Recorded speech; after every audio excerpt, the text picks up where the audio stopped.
Assalamualaikum warahmatullahi wabarakatuh. Selamat pagi para netizen di mana saja Anda berada. Salam opini rakyat. Kalau ijazah asli itu diminta hakim, diminta pengadilan untuk ditunjukkan, saya siap untuk datang dan menunjukkan ijazah asli yang ada. Ya ini ijazah saya, ya. Okay. Ini ijazah saya. Ya. Ini nomor seri. Nomor seri ini ada kode fakultas, ada nomor induk di fakultas, ada singkatan dari fakultas, dan ada tahun lulus ya. Dan nama ini memang ditulis tangan ya. Jadi kalau ijazah asli yang keluar di tahun-tahun ini pasti namanya ditulis tangan. Nomor induk di fakultas juga ditulis tangan ya. Tapi hakim yang meminta, pengadilan yang meminta. Oke lah ke pengadilan. Lalu orang bertanya, akan ada rekayasa enggak? Ya pasti akan ada rekayasa. Kalau diminta hakim, saya tunjukkan. Ya mudah-mudahan ini bentuk kepercayaan Pak Jokowi terhadap lembaga peradilan. Masalahnya mafia peradilan lagi on fire. Kalau saya punya perkara, saya bisa titip ke Kapolres. Kalau di kabupaten, tolong dong hakimnya Pak itu penyidiknya, nanti pasalnya ini yang dituduhkan, nanti jaksanya timnya ini, hakimnya ini, selesai, itu mafia. Sekarang ini kan para hakim juga tengah dalam sorotan, banyak sekali hakim yang ditangkap karena menerima suap. Hakimnya yang ada yang nggak bakal bersikap independen. Ini saya kira dilema hukum kita itu ya. Ijazah boleh palsu, tapi korupsinya asli kan? Kita tuh terlalu peduli sama formalitas, tapi nggak peduli sama fungsi. Pejabat nggak punya ijazah, nggak apa-apa. Yang penting mah punya rekening luar negeri. Karena di negeri ini lebih penting gelar Lord offshore daripada cum laude. Kalau dipikir-pikir, ini negara ajaib. Ada yang nggak sekolah tinggi tapi bisa punya proyek tol. Sementara yang S2 ekonomi malah melamar kerja di call center. Tapi gimana ya dia bisa jadi pejabat tanpa ijazah? Ya bisa lah. Kan yang penting bukan what you know, tapi who you know and how much you donate. Teman-teman alumni khusus angkatan 80 yang dulu pernah berinteraksi dengan Pak Jokowi dalam lembaga, dalam wadah apa saja, tolong speak up ya. Nyatakanlah ya. Kalau memang tidak ada seperti saya ya belum pernah berinteraksi dengan beliau, ya saya tidak bisa mengatakan bahwa saya pernah bertemu Pak Jokowi di kampus kita waktu itu. Karena hakim adalah teladan rakyat. Kalau hakim nakal, yang lurus jadi sesat, yang sesat semakin banyak siasat. Hukum jangan cuma jadi hiasan di pojokan pengadilan. Negara ini nggak cuma butuh hakim yang pintar dan hafal pasal, tapi hakim yang jujur dan punya moral. Karena percuma hafal pasal kalau vonisnya tergantung amplop tebal. Pengadilan atau pasar, kok jualan pasal? Harga pasal bisa dinego, putusan bisa dapat promo, dan cashback tergantung besaran saldo. Hakimnya nggak tegas, advokatnya culas, korporasinya bebas, rakyatnya panas. Come on.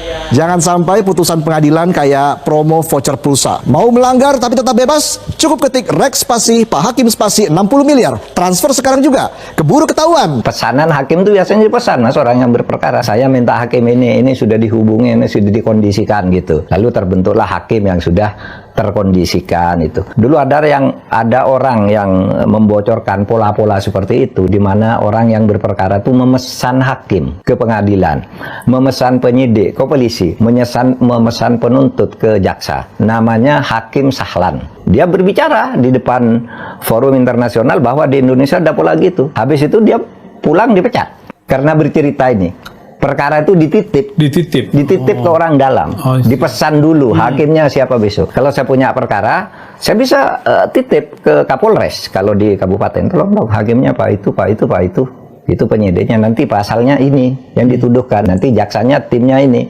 hakimnya ini, selesai, itu mafia. Itu yang dulu diceritakan oleh Pak Sahlan di sebuah forum internasional ketika awal-awal reformasi gitu ya. Dan polanya masih sama ini. Masih sama, tapi itu sudah ke tingkat Mahkamah Agung. Tapi kalau dipikir-pikir boleh juga pemikiran Pak Mahfud. Kan Pak Mahfud pernah jadi anak buah Pak Jokowi. Sementara itu pihak UGM bilang data Jokowi ada, arsip lengkap, tidak ada pemalsuan. Ijazah ada, data lengkap, tapi kenapa nggak ditunjukin aja? Biar nggak bikin orang curiga. Perkara ijazah satu orang bikin perdebatan panjang. Ngalahin misteri harta karun Paman Gober. Tetapi saya capek melihat polemik ini, capek sekali dan malu sebagai alumnus.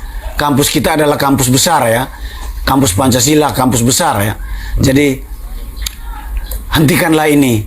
Ya, Bapak Rektor, Pak Dekan, teman-teman semua, mari kita speak up lah, bicara, luruskan. Kalau memang beliau bukan alumnus kita, katakan itu secara terbuka, ya. Saya lihat ada statement dari mantan rektor Sofyan Effendi yang berbeda sekali dengan statement lain, ya. Pak Sofyan Effendi mengatakan bahwa mungkin Pak Jokowi tidak punya ijazah. Ini harus diluruskan. Bagaimana dengan statement dari mantan dekan yang mengatakan seluruh dokumen Pak Jokowi lengkap ada di Gajah Mada, ya, ada di kampus. Ini sangat memalukan kita semua. UGM tampil ke depan sebagai satu lembaga perguruan tinggi terkemuka di negeri ini, nunjukin fakta otentik mengenai bahwa Jokowi itu adalah alumni. Sebenarnya sudah ada beberapa langkah, ya, yang menunjukkan bahwa UGM menunjukkan bahwa Jokowi adalah alumni, ya. Mantan dekan pernah bersaksi, ya. Saya pernah lihat di videonya, ya. Bahkan Pak Ganjar Pranowo sebagai ketua alumni pernah memberikan kartu anggota Kagama kepada Pak Jokowi. Bahkan mahasiswa-mahasiswa yang mengkritik Pak Jokowi pernah memberi gelar Jokowi adalah alumnus yang paling memalukan. Kata memalukan, bisa debat, tetapi di situ sudah diakui bahwa dia adalah alumnus, ya. Jadi sebenarnya 3 hal itu menunjukkan bahwa ada pengakuan bahwa Jokowi itu alumnus. Tetapi publik sekarang sudah terlanjur mencurigai adalah bahwa Jokowi itu bukan alumnus dan bahwa ijazahnya itu palsu, ya.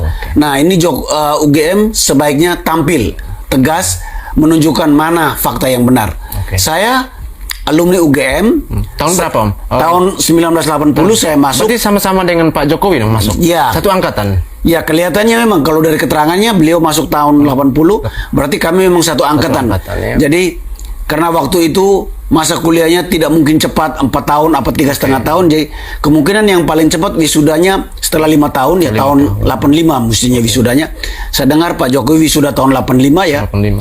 Jadi sendiri tahun berapa? Saya sendiri wisuda tahun 86, ya. 86, ya. Jadi 85 86 itu mestinya format ijazahnya sama, ya. Kalau memang Gajah Mada mau nunjukkan keasliannya, ya tinggal tunjukkan berbagai hal tadi, ya, termasuk dokumen-dokumen pendukungnya, ya. Berarti tidak hanya ijazah saja, ya, menyatakan kesahihan bahwa dia alumni UGM, berarti ternyata ada dokumen pendukung lainnya, gitu. Syarat kelulusan, syarat bahwa boleh diwisuda itu selain tidak ada tunggakan SPP-nya, waktu itu masih sangat murah, ya, juga surat bebas peminjaman dari perpustakaan, ya. Setelah itu baru bisa dikeluarkan ijazah. Baru boleh ada wisuda, dan setelah wisuda ijazah. Ini yang belum muncul di publik, ya, bahwa ada persyaratan-persyaratan lain yang diikuti itu untuk mendukung bahwa ijazah ini asli atau tidak, dan ijazah itu dikeluarkan atau sebelum melakukan pelunasan tunggakan. Sebenarnya ada buku induk di fakultas, sebenarnya bisa dicek di situ sih. Ya, banyak sekali dokumen yang seharusnya bisa dikeluarkan oleh Fakultas Kehutanan atau Universitas Gajah Mada untuk menunjukkan supaya polemik ini berhenti sudahlah. Kita terlalu ribut, energi bangsa terkuras kayak gitu, padahal banyak sekali agenda yang sangat besar yang harus dikerjakan oleh bangsa ini. Jadi sebaiknya UGM tampil secara lebih tegas, lebih terbuka, menunjukkan itu. Tidak ada kewajiban dari saya untuk menunjukkan itu kepada mereka. Dan juga tidak ada kewenangan mereka untuk mengatur saya untuk menunjukkan ijazah asli yang saya miliki.